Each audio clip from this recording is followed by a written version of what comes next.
Oke, Assalamualaikum warahmatullahi wabarakatuh. Selamat sore, selamat datang di program Ngobrol Bareng Alumni Abdi Negara. Tentunya di kampus Sekolah Tinggi Ilmu Pemerintahan Abdi Negara ini, kita banyak sekali punya sosok-sosok alumni yang memang sudah mengabdi nih di seluruh Indonesia. Sebagai informasi, sosok alumni yang ada di kampus TIPAN atau beberapa alumni yang tersebar di seluruh Indonesia, itu ada kurang lebih 1.300 ya. Jadi luar biasa sekali ketika 1.300 alumni itu tersebar di seluruh Indonesia, mengabdi kepada nusa dan bangsa, tentunya banyak berkontribusi untuk Indonesia. Nah, salah satu alumni sukses yang datang dari tanah Papua, salah satunya alumni yang memang saya ingat betul, beliau dulu datang di Jakarta, kemudian kuliah, merantau, dan tentunya tujuannya hanya satu, mendapatkan gelar sarjana ilmu pemerintahan. Oke, kita sambut Kakak Gubuganus Kogoya. Halo Kak. Ya, halo. Gimana kabar? Puji Tuhan, Puji sehat. Tuhan, sehat. Kapan datang ke Jakarta? Sudah 2 hari yang lalu. Sudah 2 hari yang lalu. Ya. Oke. Kak Gubuganus, saya dengar kakak melanjutkan ya sekarang kuliah di S2 ilmu pemerintahannya. Iya, saya sudah ambil S2 di ilmu pemerintahan Sekolah Tinggi Ilmu Pemerintahan Abdi Negara. Iya. Ini sekarang saya lagi sudah konsultasi tesis. tesis. Iya. Terus sudah dapat persetujuan dari 2 dosen penguji. Iya. Penguji bukan pembimbing. Pembimbing. Ya, iya. Dan juga dari prodi ilmu pemerintahan sudah dapat persetujuan. Mungkin tanggal 30 tanggal ya. 30 hari Kamis akan ikut ujian atau sidang umum penelitian. Sidang usulan penelitian tentang keren. Jadi Kak Gubuganus, masih ingat lah pertama kali kakak datang ke Jakarta, baru sekarang ternyata saya dapat informasi sekarang Kak Gubuganus berkarir di mana? Saya waktu pertama ke Jakarta itu tahun 2014, masuk 15, dan saya sekolah masuk di Stipan juga. Iya, di Stipan. Saya alumni Stipan. Waktu itu kebanyakan mahasiswa yang calon-calon mahasiswa yang kirim dari seluruh Indonesia ini, kebanyakan masuk biaya kerjasama dengan pemerintah daerah.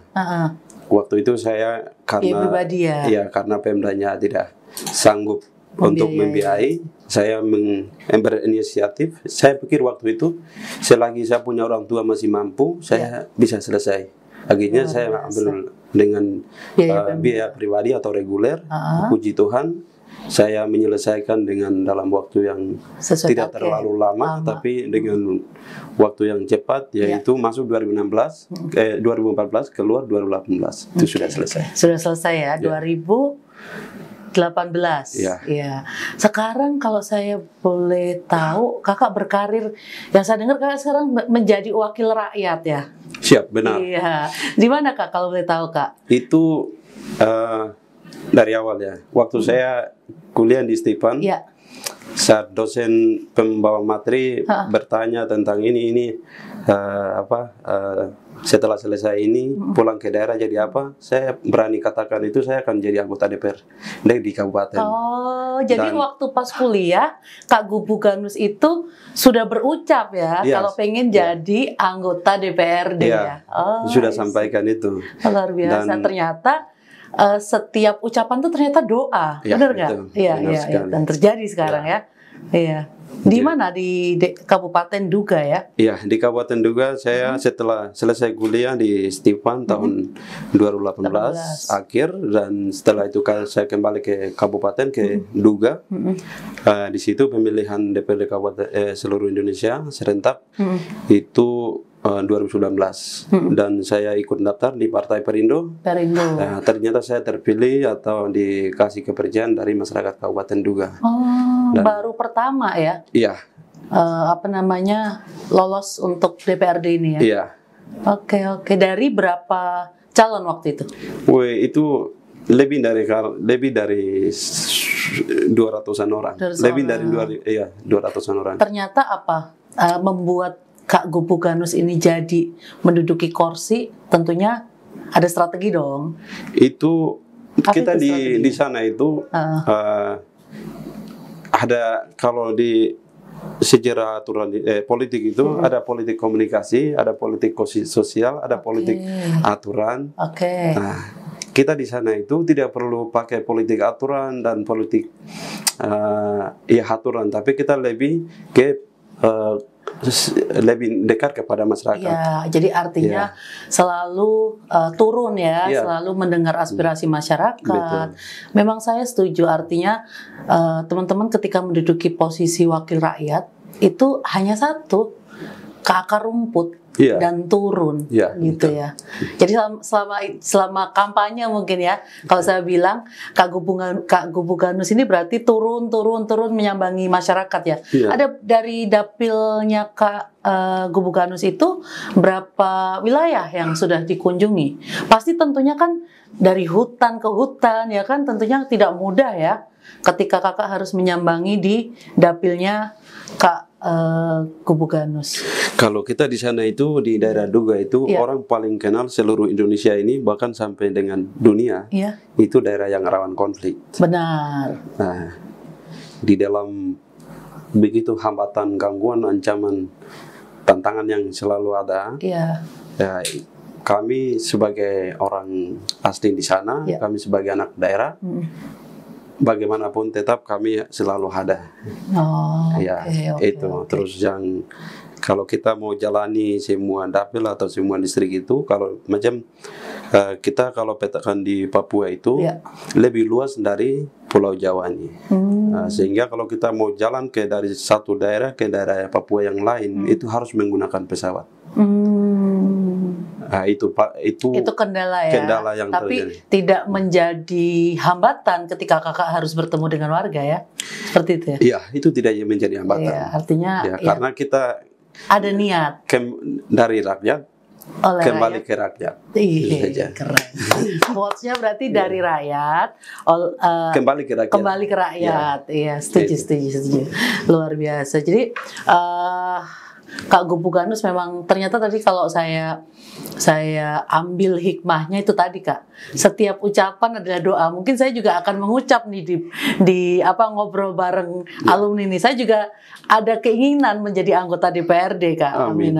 Mudah-mudahan juga kita mungkin di sini kami mengabdi ya di dunia pendidikan. Jadi artinya juga punya kontribusi juga kepada bangsa dan negara gitu. Oke, Kak Gupuganus, mungkin kita kembali lagi waktu mengingat masa-masa Kak Gupuganus kuliah ya.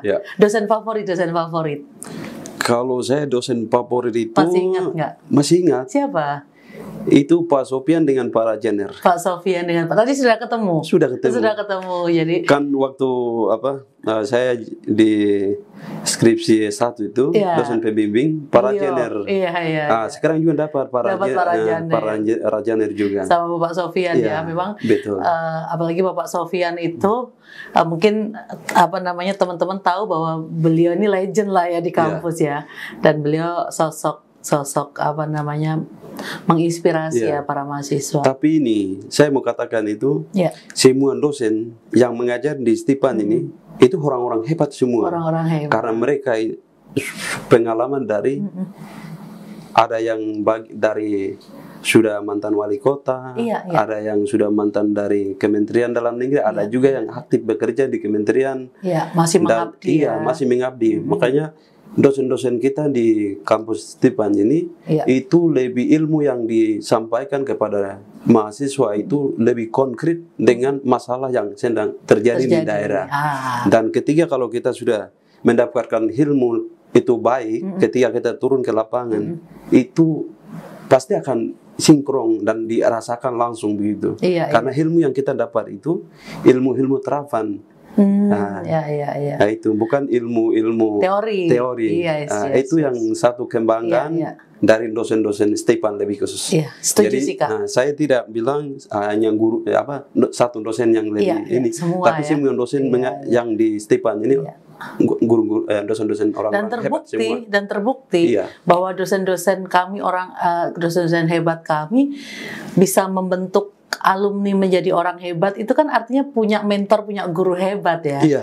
Jadi kami pun sebagai akademisi, kami pun sebagai yang mewakili kampus Tipan bangga ketika alumni kami menduduki posisi-posisi strategis di negara ini. Ya, betul.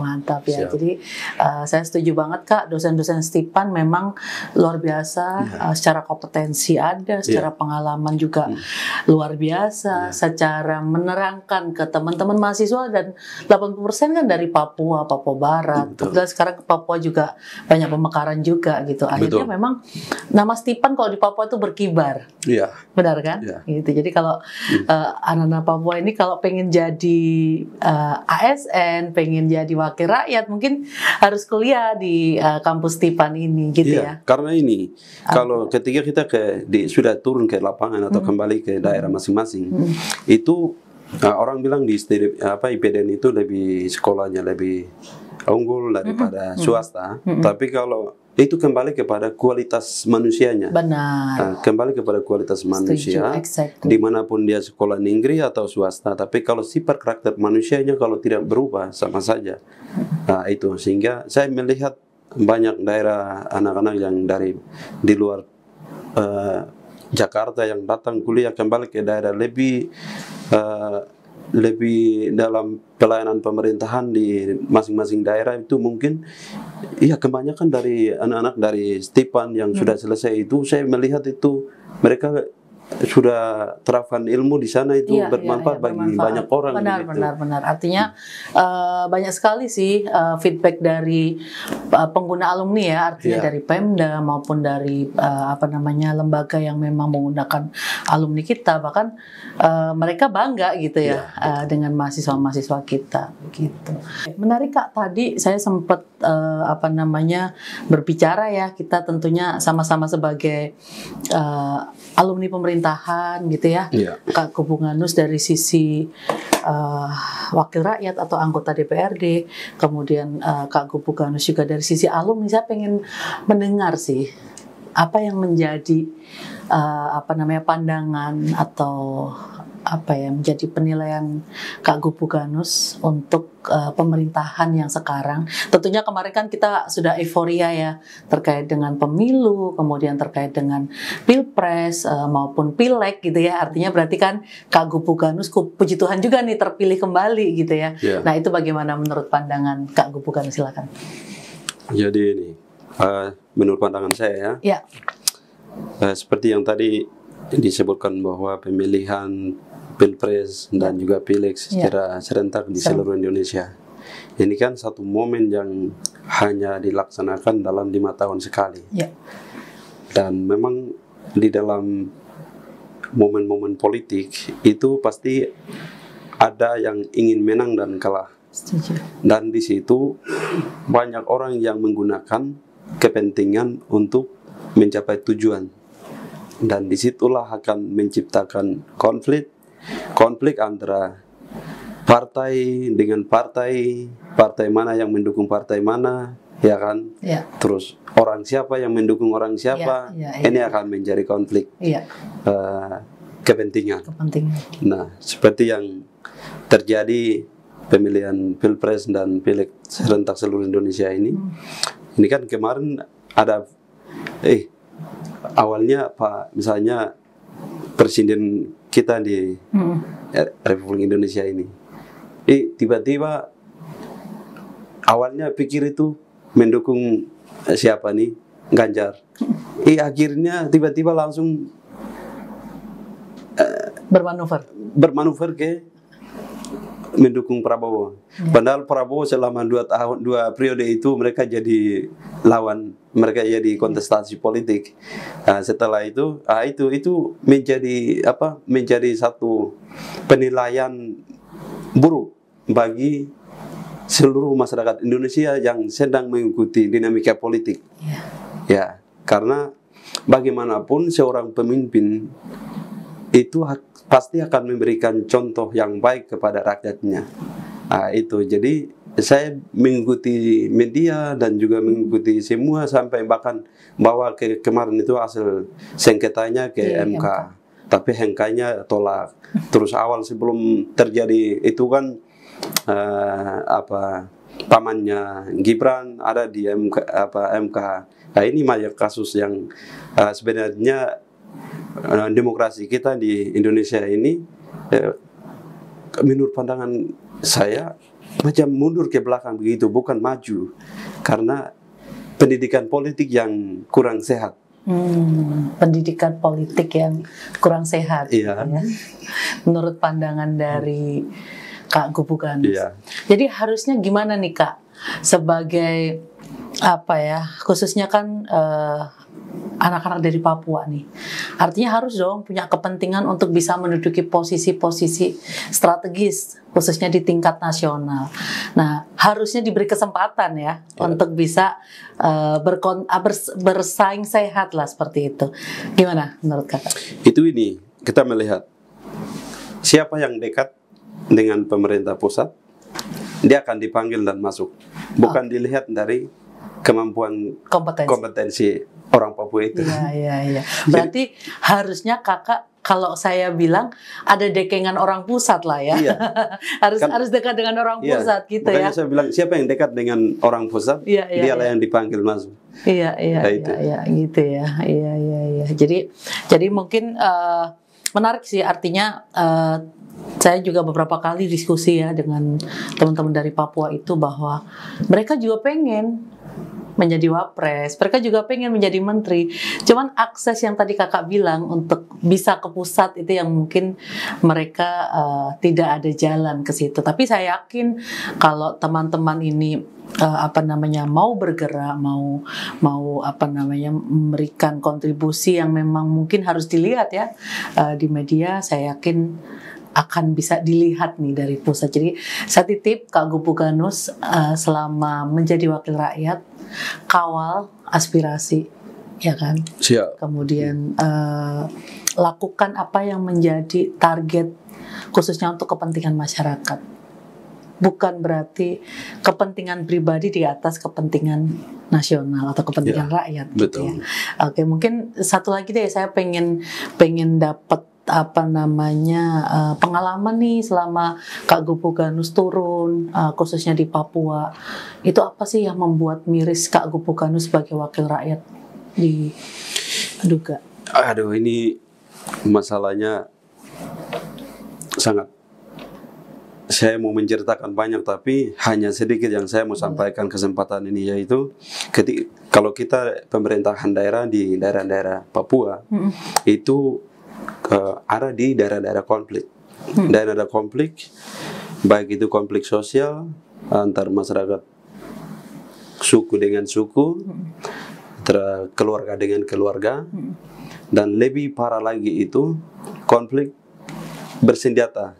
Nah, ini terjadi di daerah-daerah rawan konflik yang seperti kami yang pemerintahan daerah yang di sana itu. Ya itulah, itu karena kita mau bilang ini TNI Polri yang benar, atau ini karena yang disebut dengan TPNPB OPM atau Organisasi Papua Merdeka yang benar juga salah-salah, karena mereka dua ini punya komplotan yang punya kepentingan ideologi yang berbeda. Nah, sehingga yang korban adalah masyarakat yang tidak tahu.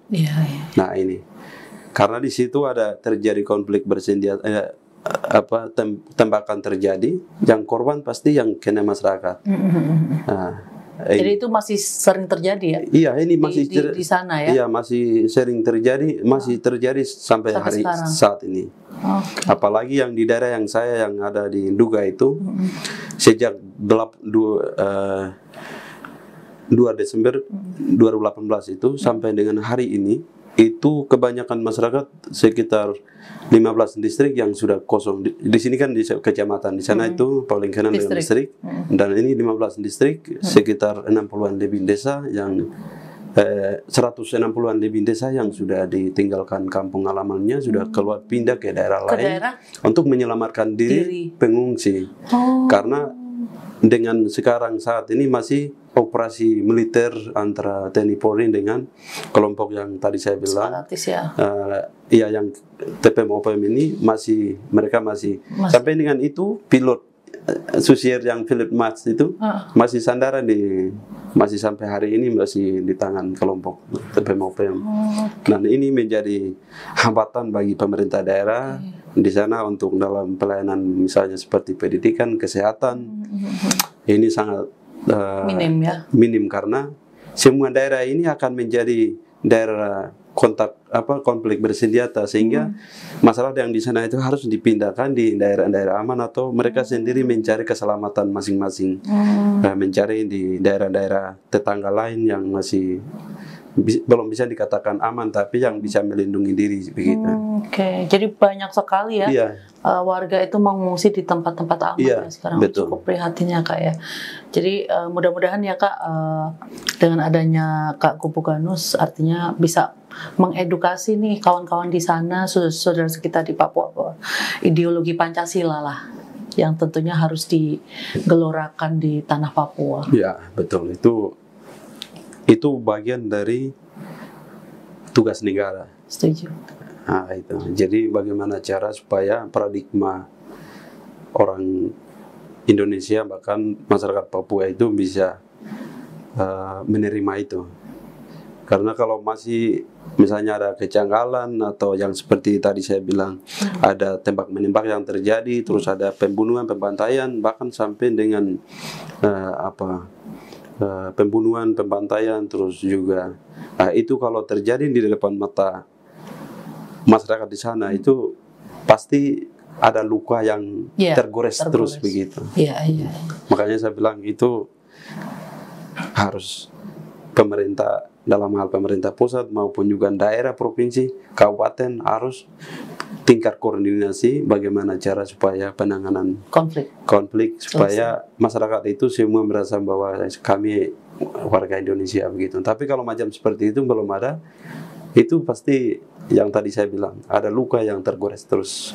Oke, ada luka yang tergores ya.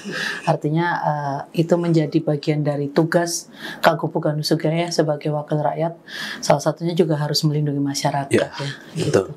Oke, mungkin yang terakhir saya pengen dapat quotes terakhir nih untuk teman-teman di sana. Bolehlah quotes motivasi atau apa dari Kak Kubuganus Sugaya, silakan Kak.